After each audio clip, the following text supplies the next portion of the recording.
Hello and welcome to Your Employment Matters. I'm Beverly Williams and I'm here to help you navigate your career.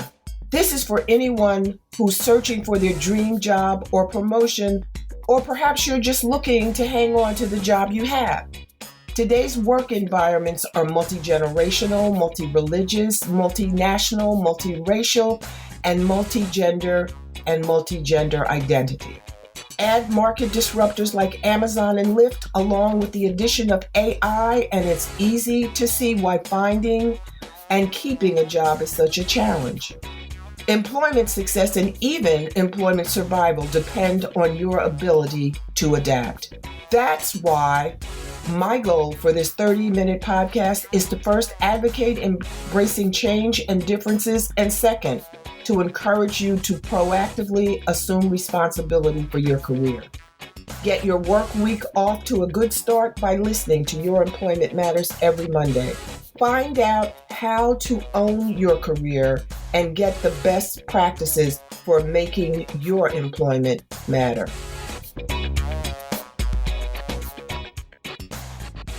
Mitch Case is my guest today, and Mitch quit his job, and I'm going to use his words, and I'm not putting words in his mouth.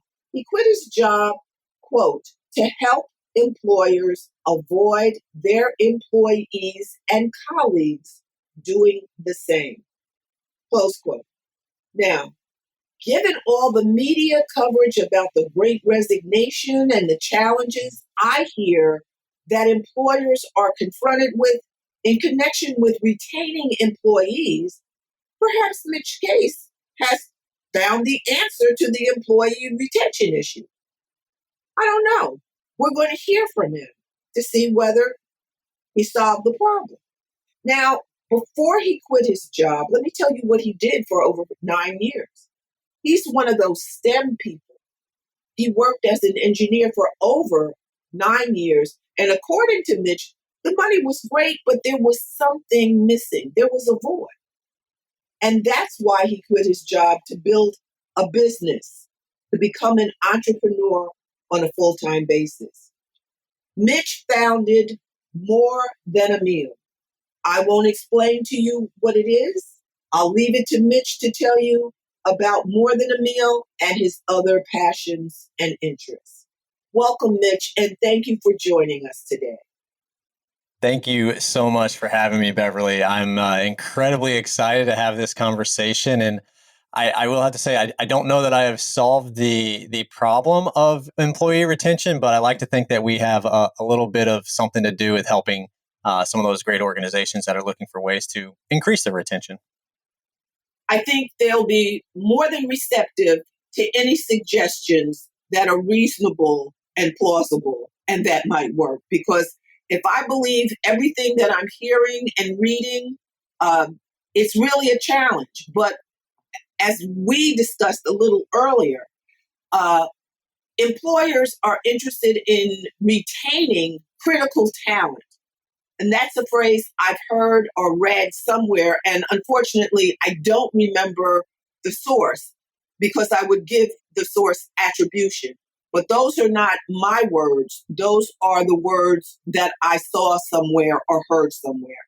And I just caution listeners and employees everywhere to ask themselves whether they are indeed critical talent, because every employee is not. Yeah, I couldn't agree more with that. And so much of that process of retention can really help from the front end of the hiring side of things. But I know we'll kind of dig into a lot of that. And it's just it's an interesting time right now there's a lot of individuals that are maybe looking for something more. And, what is that and what's going to allow them to thrive in that? Or is it the other side of it? And, maybe they need to figure out a different path. Yeah. I mean, we all, I think most people, let me say that, most people aspire to do better. They're aspirational. They have hopes and dreams, and they want a certain kind of life. And I fully support that. That's one of the reasons I'm doing this podcast, because I think people need information and everyone can't afford to pay for it. So as we get into this, perhaps your path your journey will be helpful to our listeners. That's the hope, because you did something that I'm sure many people wish they could or would do, and may not have the courage to do it, or may not think that they are able to do it. But before we go there, why don't you tell us a little about yourself? Yeah, I'd be happy to. So, obviously, my name is Mitch Case. I founded the company More Than a Meal, where we really help organizations strengthen the most valued relationships through really simple meal kits delivered to their door. Now, kind of going back into my story, I grew up in the Jefferson City, Missouri area. Was always really good at math and science. So I remember in like middle school, we'd sit down and they say, "What do you want to be when you grow up?" And, they'd throw down all these different pamphlets and, they'd say, "Well, you're good at math, you're good at science. So why don't you look in these things?" And then, of course, like engineer was the one that had the most zeros behind it. So I was like, well, I want to make that money. So, that was kind of my decision. Now I had some uncles that were engineers as well. So that led me down that path. And ultimately I went to Mizzou. I got my mechanical engineering degree, and that's what brought me to Kansas City, ultimately working for a manufacturing plant, which I quickly realized I wasn't going to thrive in a environment where I was sitting behind a computer all day, every day, and helping out in that regards. And I was fortunate enough to find an organization that actually go and sell that piece of manufactured equipment that we were making. And that's where I really started my entrepreneurial journey. I jumped in as a sales engineer. I had to go out and create my book of business. I had to cultivate the relationships. I had to get different strategies in place. Competition was coming through. And ultimately, I was rewarded for the work that I was doing from a financial perspective. And, when I didn't have any kids or anything along those lines and few responsibilities, it wasn't hard for me to put a lot of self-worth and value into what I was able to create in that job. But ultimately, after about 6 years of that, I think once my kids started coming along, my values changed. My self-worth was starting to change. And I recognized that I was working pretty extensive hours and I was sacrificing time with my family to go and do this. And, it just started kind of weigh on me. And that was when I kind of like, it feels like there's something more. I'm missing something. I grew up in this mindset of go get a job, climb the corporate ladder, retire, you're going to make a lot of money and life is all set. But, I was just kind of that question. I think a lot of people come into that question after about 5 to 10 years of their career is like, is this it? Is this what I'm going to do for the rest of my life? And fortunately, I had some people around me and I was on this personal development journey where I was learning so much and recognizing different things that people were doing that I was like, man, that's pretty cool. I want to go and do something like that. Or, I'm really good at that. I could figure out a way to go and do this. So that was where, through the experience of creating my own book of business and this personal development journey I was on, I really started to kind of come into the things that I was pretty good at and the things that brought me a lot of joy. And ultimately, like that led me to the point where I decided to walk away from my engineering career and go full time into our business More Than a Meal to, say that I can look back in 20 years and say, you know what? Even if I fall flat on my face, I took a leap. I went into something that I believed in. And I had the right things in place to make sure that I wasn't just going to fall flat on my face the second I jumped out of that plane. But, we're working towards the point where we get it together and it takes off. And, that has given me a lot of joy, a lot of purpose. I can't say that the stress isn't there because sometimes it's incredibly stressful. But at the same time, I kind of jokingly around and tell people like I've never been more happy and less a different kind of stress, but making little money in my life. And, I couldn't be more happy with this decision that I've made up until this point in my life. Well, when you were trying to decide what your next step would be, how did you go about making the decision? I get the sense that you gathered information, but how did you go about doing that? Did you talk to people who you thought might have information that would benefit you? Or were your people like your uncles who may have influenced you in your engineering career, were they business people that may have given you suggestions? What steps did you take when you decided to jump out of that plane? So one of the biggest things that I recognized through that personal development journey that business ownership was eventually going to be a path that I wanted. But, I was on that journey for 3+ years trying to figure out what was that going to be. And after our first son was born in 2017, we were blessed to receive some meals, and ultimately through a longer story that I won't dig into, that's really what sparked the idea and creation of what is now More Than a Meal. Now, at that time, it was more of a passion project and a hobby versus a full-blown business, I would say. But what I found was that even though I was still working my engineering job at that point, the work that I was doing through More Than a Meal made me smile a lot. It gave me, it was nights and weekends we were doing that. It was hard work, but we always enjoyed what we were doing when we were doing it because we were getting to be a small part of somebody else blessing somebody else in a moment that they needed help.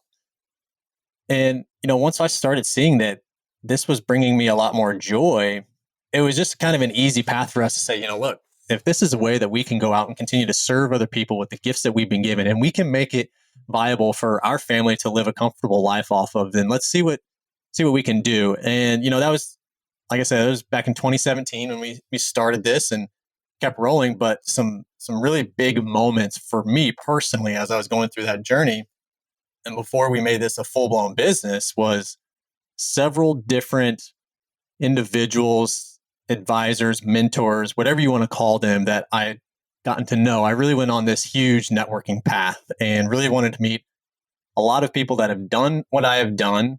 I want to learn what's the good, the bad, and the ugly and tell it to me straight.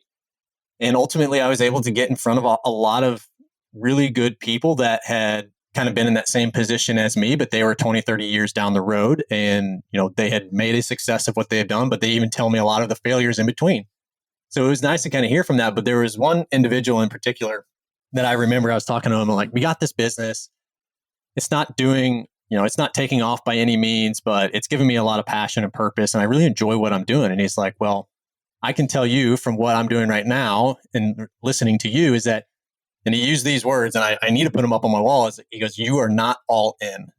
And I tried to understand like what he was saying at that point, because I was kind of frustrated in the sense of, man, I'm giving everything I've got to my W-2. I'm giving everything I got to this other business. I feel like I'm all in. And ultimately, after some reflection on that, even after, a year or two later before I left, what he was talking about was I wasn't all in on myself. I didn't quite believe I could do it at that point. And because of those words and the reflection that I was able to have, it really guided me to get smart about what we were looking to accomplish. Let's get our finances in place. Do we have a strategy? Do we have a pull the plug button in case things go haywire after we do something along these lines? And, we're people of faith, and we prayed over this for a long time. And ultimately, we kept coming to this decision of, if we don't take this leap, we've got the things in place to make it happen. If we don't do it, will we look back in 20 years and regret it? And it was just too easy of a situation for us to be like, what better time than in a pandemic to jump ship, go after some of the things that you want to accomplish and see what happens from it. And that's ultimately what we did. And I have a lot of really good people in my corner that continue to help me stay on the path, encourage me, and give me the truth when I need to hear the truth. Why don't you, because we've been talking about More Than a Meal, but we haven't talked about what it is and what your passion is exactly. And I think people are curious. Yeah, well, if you want me to talk about my business, I would love to do that. No, so More Than a Meal really got started after my wife and I experienced our first son. My wife developed preeclampsia and had a C-section due to that. And it wasn't the first couple of weeks that were challenging for us. I mean, they were challenging, but everybody has those challenging moments. But it was really a couple months afterwards where the sleep deprivation comes in. My wife's still recovering from everything that she went through, and I'm back at work. It was just a really challenging time for us. And my wife had prepared really simple ingredients that she threw into a slow cooker. And I just remember coming home that day and she said, I really felt like I helped out. And so it was not the clouds have parted and everything is back to normal again. It was a spark. It was, we're going to make this. This is our new normal, and we're going to figure out how to get through this, and we're going to make it. And we just really had been pushed through our own faith to figure out the things that we are good at, the gifts that we've been given to go out and serve other people. And that was something that we could very easily do. That's the general concept behind is sending a meal from you to somebody that you care about. And when we ultimately got started, it was more of a business to consumer approach to the business. And we recognized after about 2 years of doing that, the majority of our orders were coming from business related transactions, meaning employers were buying meals for their employees after they had had a baby, but not even just the baby side of things, but somebody going through chemotherapy, recovering from COVID, injuries and surgeries, all these different scenarios, all the way to now we've got people sending them when they close on a new house or somebody's gotten a referral. So it's taken this kind of weird journey where we've literally let the company kind of guide itself to where it is and what people want to use this for. And ultimately today, we work with business owners, HR directors, and sales individuals to help them engage with their clients and employees after they've gone through different sort of life events, whether those are positive life events or negative life events. And there's no better way to show appreciation than meeting somebody where they are at. So often we can be going through a lost loved one or a newborn baby. And in the business community, oftentimes we don't maybe know the best way, or we have this idea that this is the best way. And ultimately it comes through, and this is, I've talked to other people about their experience, and it just kind of felt like this is what they did for everybody. And, I get that there's these certain things that you need to repeat. And especially on a compliance level, you can't show favoritism to one person or the other, or anything along those lines, but meeting them where they're at in the sense of, what do I need in this moment that's really going to help me out? And I believe that food is one of those universal languages. And there's studies shown to prove that people eating around a dinner table, a family around a dinner table, having conversation is proven to reduce stress and anxiety. I've got a couple toddlers right now, so I can argue against that right now at certain times, as it's a very stressful moment of the day for us. But ultimately, we are really helping those organizations by putting a meal on their employee or their client's table and allowing them to just be present with the people that they care about most, taking that deep breath. And we do that through different engagement where you can send one to an individual on a one-off scenario, or most recently, we've introduced our employee benefits side of things where organizations can actually provide their employees a meal a week or a meal a month at a subsidized cost, where we work with them to help their employees opt into a employee benefit program. And we've had really good traction and interest with that in just the last couple months.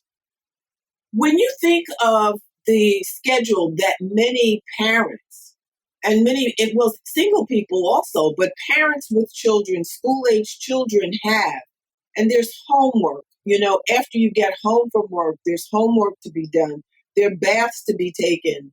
Just knowing that you don't have to prepare a meal, that there's a meal there for your family is huge. It's absolutely huge. That gives a person, whoever it is, husband, wife, father, mother, whichever, it frees them up. It frees both of them up, because many times both parents are the chefs in the kitchen. And that's just a thoughtful, meaningful benefit that I wouldn't have ordinarily thought of it. I like to cook. So it's not a problem for me to, go in the kitchen. I'm a quick cook. I can cook quickly and it tastes good. So I'm fine. But everybody can't do that. No, we have seen us with a toddler and an infant. Like, it is the hours between 4 and bedtime is just all hands on deck between bathing and playing and eating and all those different things. And it can really be challenging. And there's I can't remember where I heard it from, but I 100% agree with it, because it happens in our family almost every single day. And it's ironic that we have this company, but it seems like 2, 3, 4 o'clock every single day, the most asked question is, what do you want for dinner? Yes. And, oftentimes when we're bouncing from one practice to the next for sports with the kids, and, we're exhausted, my wife stays at home right now with her kids. And, by the time it's time for me to close up, I mean, she is exhausted. And, who wants to go and prepare a meal after being exhausted? So we recognize that our core interest group is going to be those busy parents that are maybe going through something, or even some elderly people that still want to cook, but maybe need something a little less invasive or hands off. And that's really where we kind of fall in to really help support. And ultimately, you kept talking about these different things that the meals provide. And ultimately, it's time. Like, we are providing time for that family to do the things that they need or want to do in those moments. They don't need to worry about the food. They don't need to cook. They don't need the extra dishes. Just give them something that is going to be helpful. It's not going to take a lot of time. And then that it's truly from somebody else that is there saying, I hear you, I see you, I want to take care of you. And that to us is like the more than the meal, because ultimately that's what we're providing. The more than is what our organization does. We do happen to have some ingredients that are in a box that allow you to have some nourishment in the meantime as well. Well, one of the, I don't know how to phrase it.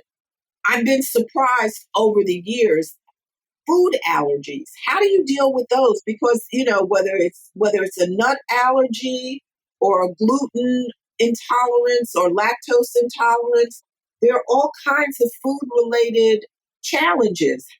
Are you confronted with those? How do you get around it if you are? Yeah, I mean, as a organization that provides food, we have to be very aware of that. And ultimately, we have different meals that allow for that. And it's interesting. So I put together this customer marketing strategy where I believe that if you are willing to invest back into your existing clients, you can increase retention, referrals, and revenue. And one of those 11 steps that are in there is talking about, gifting appropriately, which ultimately comes down to, obviously we provide food and we think that would be a really great gift in that scenario. But so often, and forgive me if this is what you've done in the past, I'm raising my hand as well, but I know for many years it was either a pie or a loaf of bread or all these different things that we would just go out and buy, and then we'd go throw it on somebody's desk. And then after being where I'm at now, realizing like one of the best ones that I love is like this walnut loaf bread, and it's absolutely amazing. But if I put that on the table of somebody that's got a nut allergy or a celiac with gluten, I put almost a death sentence on their desk. And like, although Right. the gesture was nice, the intent, the authenticity of it was completely missed, and it did not further that relationship or strengthen that relationship. So we really try to talk about in these different steps of learning who that individual is, asking the right questions to understand. And, I'll even throw in a lot of times around the holidays, we gift out alcohol. And I really push back on a lot of people to say, unless you are 120% sure that that individual will appreciate that, do not send them a bottle, because you never know what that individual could be fighting behind closed doors, or That's right. their individuals in their homes or their families could be fighting behind those doors. So just stay clear of the things that you're not sure of. And, if you're trying to figure out something that is a good gift, just stay away from the consumables. No, you're absolutely right. And that's something that might not become top of mind for most people. It's a nice social gesture. Yeah. Yeah. The intent was Unless it is there's no malice in it. no right. You sent something that could potentially enable, and it's challenging. And coming from the construction industry as an engineer, we would send out bottle openers or things like that. And at that time, it never even fazed me. But now I'm sitting there thinking like, man, I hope I didn't send a bottle opener to somebody that's trying to overcome something. Well, a bottle opener is one thing. A bottle of scotch is something else. Agreed. Definitely can be different, but those were just never the questions that I understood. So I always encourage people in our 11 step process is understanding who they are as an individual. And one of those questions is what is your favorite drink? And if Yeah, they do not list alcohol, do not send alcohol to them ever. yeah. And to your point, even if they say alcohol, they may have a problem. Do you know what I mean? That is true. You just don't know because they might be fighting a battle that people aren't aware of and that they're keeping, secret.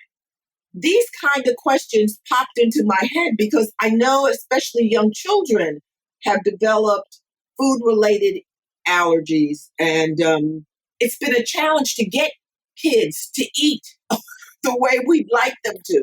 I can attest to that. I'm sure. Even if you send a lovely meal for a family, the children may not want whatever you send. They may want mac and cheese or hot dogs. I don't know. I know from my friends and my friends' children that every child is not a good eater.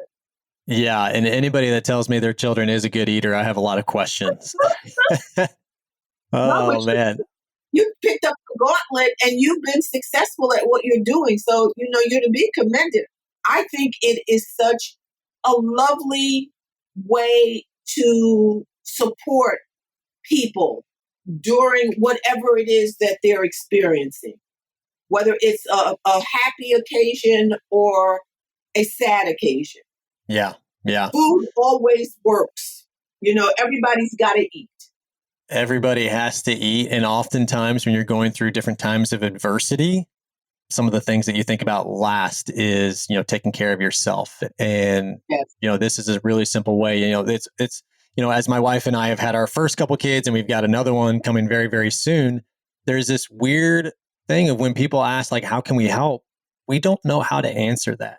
And, I so wish that, eventually, and not from a way for us to benefit from that, but I so easily want to say, like, just send us food, give us a meal, because, things that we're going through right now is nobody can really help us. It's just something we have to get through. But the one thing that is nice is that we don't have to worry about this. And having a really quick answer to that is nice. Now that I say that, please don't send me a meal for my company, as you're going to make me do more work while I'm tired and exhausted. But at the same time, it can just be a really simple way for somebody to, like, just tell me what I need to send. And I'll even go back on that and say, don't even ask me, just send me this. And, one of the things that we've taken into account with our organization is, like, I don't want to throw food on somebody's doorstep and say, you have to eat this right now. Right. When you buy it for somebody, it's on their clock to say when we want to receive this. And it could be a month or two after somebody bought it for somebody. And you know what? That's for us to keep track of and make sure that they know that that is coming in the future. And whenever they are ready for it, it's here and it's waiting. I hadn't thought of it that way, but you're absolutely right. It's on their time, whenever it is that they want it and whatever it is they want. You think about what I know from personal circumstances, people ask what we can do. What can I do? Because they don't know what to do. Yeah. And I know that I've heard from people on the other side saying, people ask what they can do. And, why don't they just do it? Whatever it is they can do, why don't they just do it? But, people want to make sure that whatever they're doing is welcome, is needed, will benefit. You don't want to just, come to the house with balloons if that's not what's going to benefit you, given whatever the circumstances are. It's tough. It's tough on both sides, but food is universally appreciated, I would think. As long as it's good, tasty food. Oh, why not? Yeah, absolutely. Absolutely. Give me a warm meal and we can definitely have a That's right. conversation. That's for sure. That's what I'm saying. Everybody's got to eat. But I also realize that people's palates are different. Yeah. Their tastes and the foods and the taste that they're used to. Like for me on Thanksgiving, growing up in my mother's house, my mother was an excellent cook. I don't like going to anybody's house for Thanksgiving. I want my mother's food, and my mother is gone, but I cook well, and I cook like she cooks. And I'm telling you, there's nothing like my Thanksgiving. That's my favorite holiday. But I love it. I know from having people, guests for Thanksgiving, that they're guests who I don't have rice and gravy for Thanksgiving. And one of my friends, their sister, came to Thanksgiving and there was no rice and gravy, and she was bummed out. So you may want to think of that. Maybe not cultural, but regional meals that I don't know. Yeah, yeah. Well, we've really tried to hone in on the majority of the different dietary preferences that people will have, and ultimately, I recognize we're not going to be a good fit for everybody, and that's okay. But we do want to make sure that the majority of the individuals that have an opportunity to use our meals can enjoy them and it be beneficial. Now, there's different cultural things and religious things that we have to take into account as well for certain individuals. And, we do everything we can to help with that. But I also won't lead somebody down astray saying, yeah, sure, we can do that when we don't actually follow through. I mean, that's just lack of integrity. And, that breaks down trust, and things don't go well when you start promising things that you're not going to follow through with, especially when it comes to those types of circumstances. So, now, are barbecue ribs big in Missouri? Did you say? Oh, Kansas City is See? the Oh, yes, I know. capital of barbecue. I know Kansas City. I know Kansas City, and North Carolina has its ribs. Kansas City has its ribs. So now you can send a rib dinner. I think most people, unless there were religious or dietary restrictions, would be thrilled.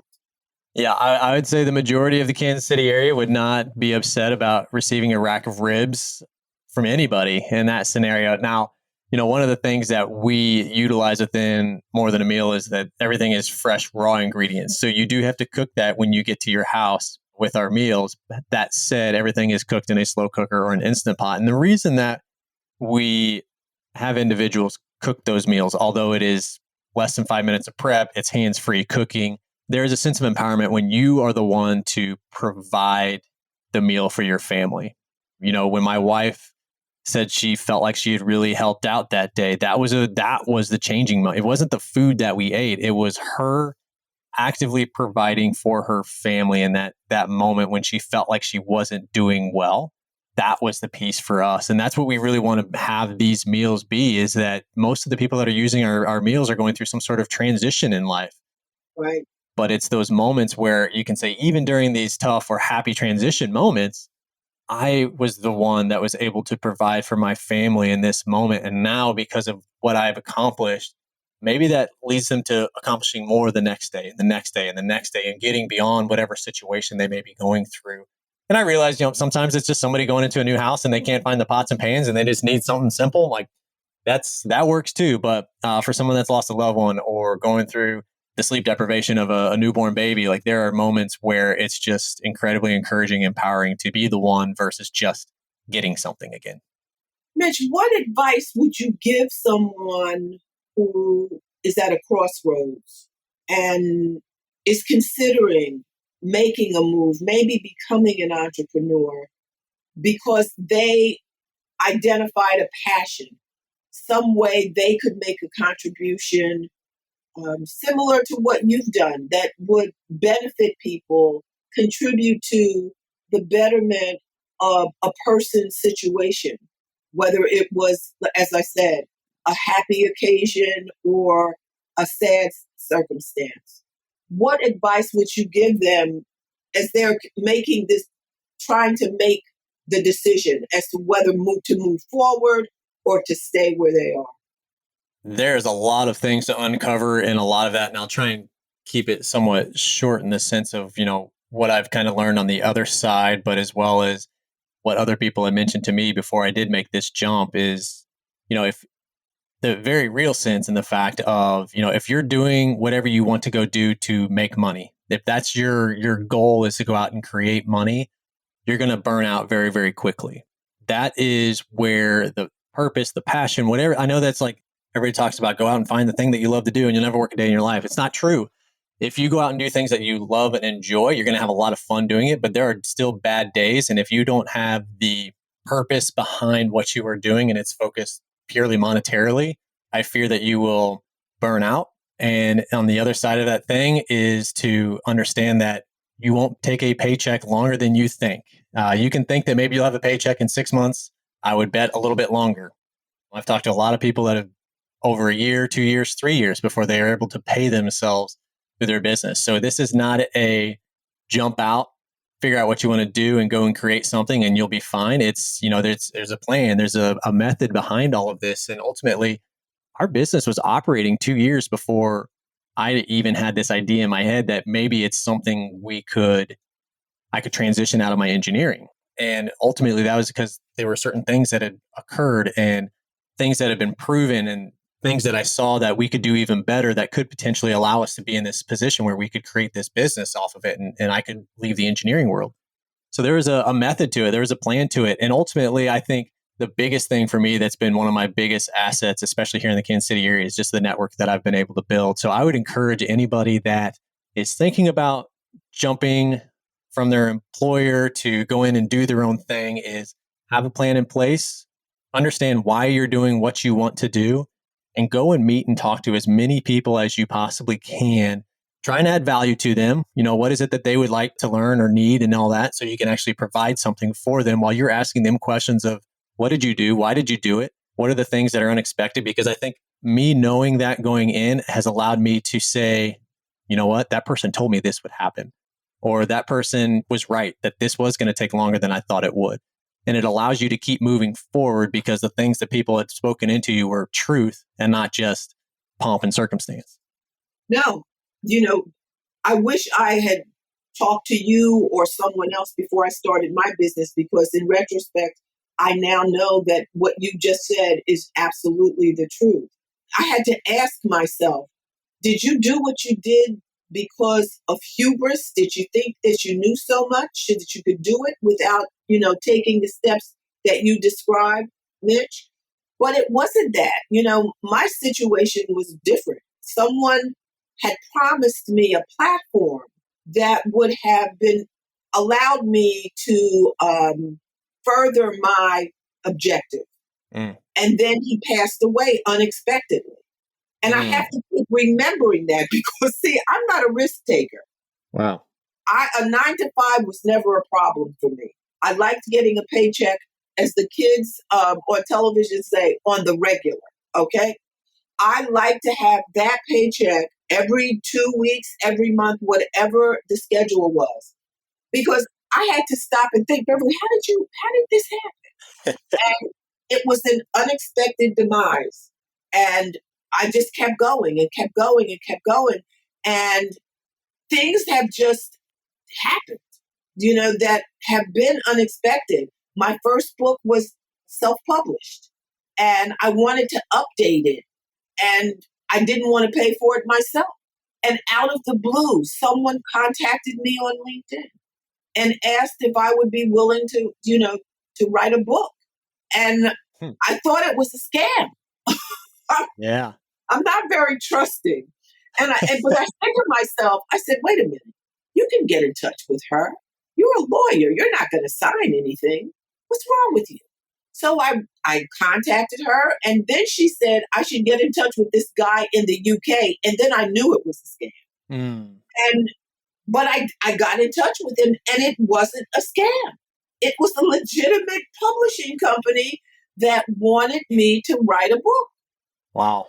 They were starting a new line, and they wanted career books, career related books. And they had seen mine, and they told me I could use material for my first book. That's fantastic. I'm telling you. So I was like, okay, this it's coming together. And then my podcast, it's just been so gratifying. I've had a Pulitzer Prize winning journalist.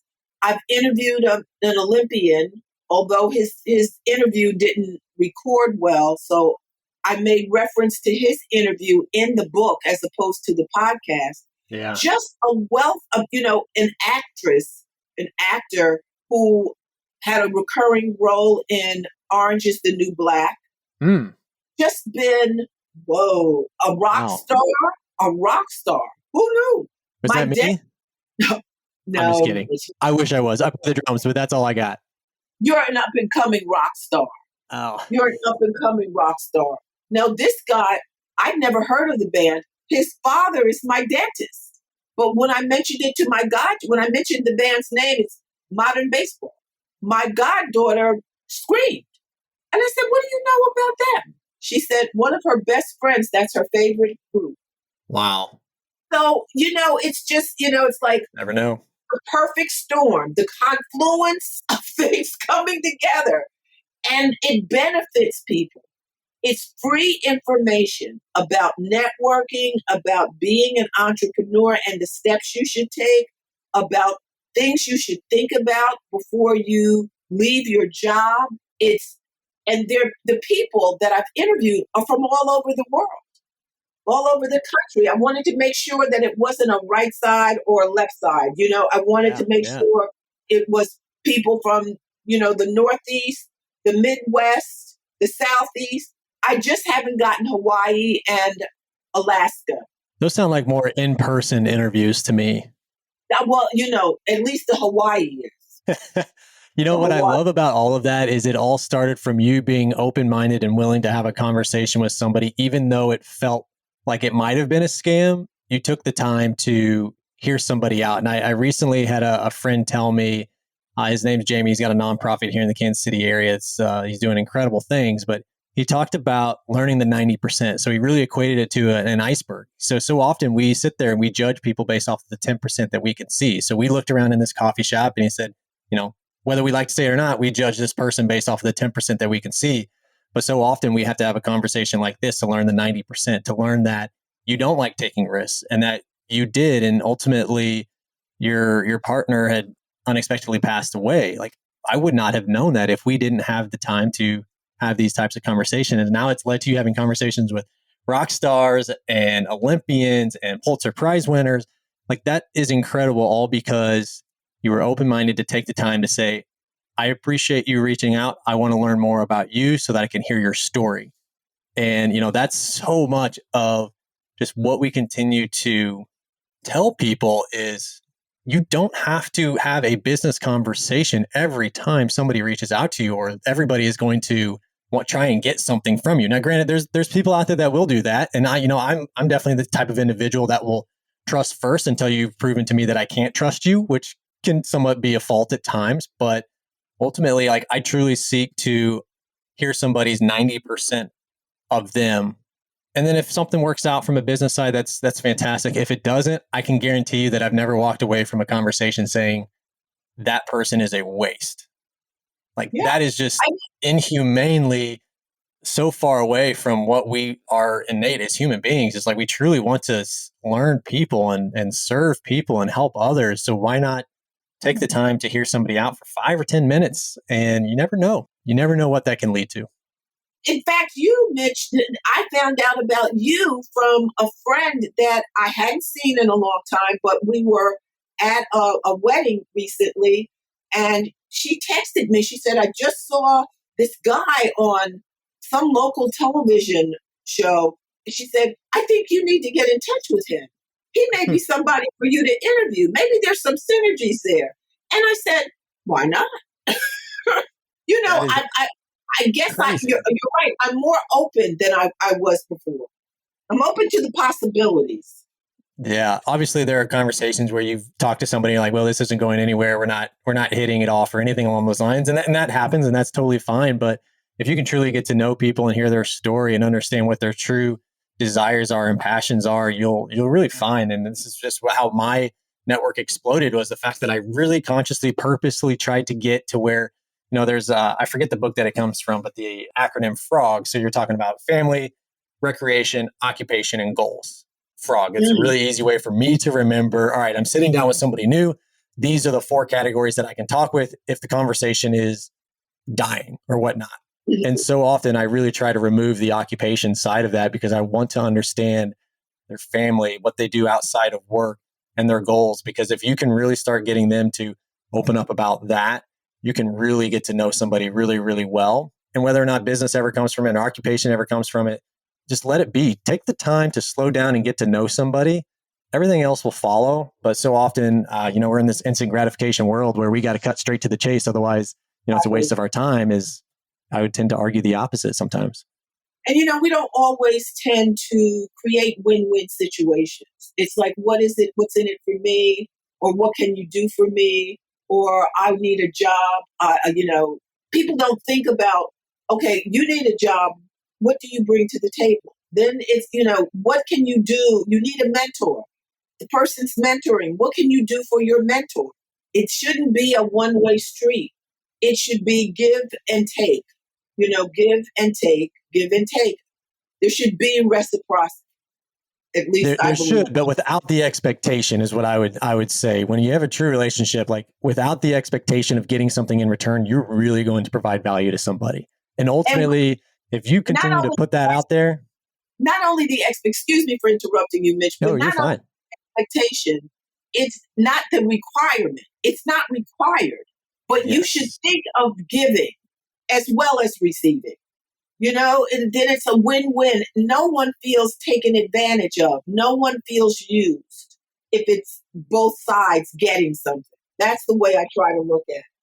One of the top 5 books that I've ever read is Go Giver by Bob Burg. And it hits that down to its core of give first. Now, there's definitely a sense of making sure you're not getting taken advantage of. But at the same time, like you said, it's not expected. It's not, what's the quid pro quo? Is that it? You do this and I'll do this type of thing. If you go into that, you will, and it's funny. It is funny a little bit, but it's sad and part of my learning and self-development process. There was a book I read one time and it talked about this guy that he would go and buy Starbucks gift cards before he'd go out on a flight. And he would always hand it to the flight attendants because they were very little time in between flights. They were going from one place to the other. They're out of their suitcase the whole time. And he said, I just wanted to bless them. And he said, because I was so willing to give, like I received so much back between free drinks and priority seating and all this kind of stuff. So I'm thinking like, man, if I go out and buy these gift cards, like I'm going to get upgraded. I'm going to get all these things. And I handed them out and I got nothing. And I was like, why am I not getting anything in return? And ultimately, I finally had that realization of the sense of, I'm doing this to receive something. I'm not doing this to truly care about this individual. So if you can kind of carry that mindset of like, go in and truly figure out how you can help them and don't worry about how they can help you, you will be amazed at what can come back based off of just your true desire to truly serve somebody else.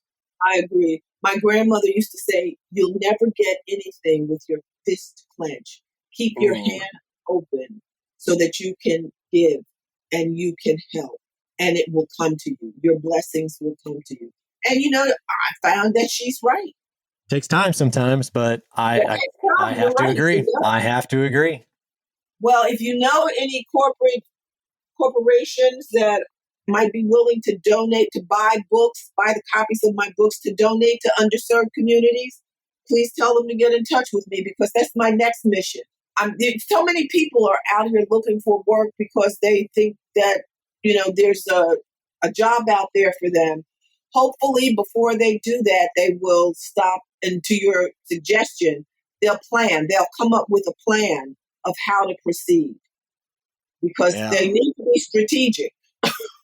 And I would add too, like jobs are not a bad thing. I mean, my decision was ultimately where I wanted to go, which is creating my own business. But if that's not in the cards for you, it's still not wrong to want to work at an organization that's doing amazing things, and the value that you could bring to that organization could be exactly what they are looking for, and you can be incredibly happy in that. So don't just think, oh, if I only had my own company, I would be happy. Is you got to dig deep and understand what it is that you truly want. And if it is that path, then, with the right planning and expectations, go for it. But if you also come to the realization that maybe it's not the risk taking that you're really wanting, and it's the more the security of having a job at times, but more so being more in a zone that you thrive in, there's probably an organization out there for you. And it takes time to figure that out. And again, I always kind of go back to like, expand your network, learn new people, learn what you can do to help and serve them. And you'll be amazed at the doors that could potentially open up for you and find that space that you need to be in. You're absolutely right, Mitch. Now, Mitch, tell people how they can get in touch with you, and maybe someone listening will need to avail themselves of your services for someone that they want to let know that they care. Yeah, I appreciate you asking me that. They can get a hold of me by just finding me on LinkedIn. You make sure you find the Mitch Case that's in Kansas City. And ultimately, if you want to reach out to myself via email, you can do that at hello@morethanAmealco.com. And ultimately, what I'd be happy to provide for anybody that does listen to this is I referenced our customer marketing strategy and those 11 steps that we've compiled to really help strengthen that relationship through many different types of ways. And you can do that by going to our website as well as www.morethanAmealco.com/customer-marketing-strategy. Okay, great. Well, Mitch, thank you so much for taking the time, and best of wishes to you and your lovely wife for the birth of your daughter. When she gets here, I know her brothers are excited. I know the oldest is. I don't know if the middle one knows what's about to hit him. So we'll get there. But I'm incredibly excited to have a little Christmas baby here coming up at the end of the year, and just that's wonderful. What a beautiful way to wrap up 2021. Yes, listeners, if you will leave a review for the podcast, we're available on Spotify and iTunes. Please consider picking up a copy of my new book, Your GPS to Employment Success, How to Find and Succeed in the Right Job. The website is www.youremploymentmatters.com. Thank you so much for listening, and until the next time, bye-bye. Thanks for listening to Your Employment Matters with Beverly Williams. If you found this podcast helpful, please subscribe and leave a review. I truly appreciate your support, and that helps other listeners find the podcast. If you have a comment, question, or suggestion, you can reach me at BAWilliams@youremploymentmatters.com. My book, Get the Job Done, is available on Amazon.com and BarnesandNoble.com. Please join me again next week. Until then, remember to embrace change and differences.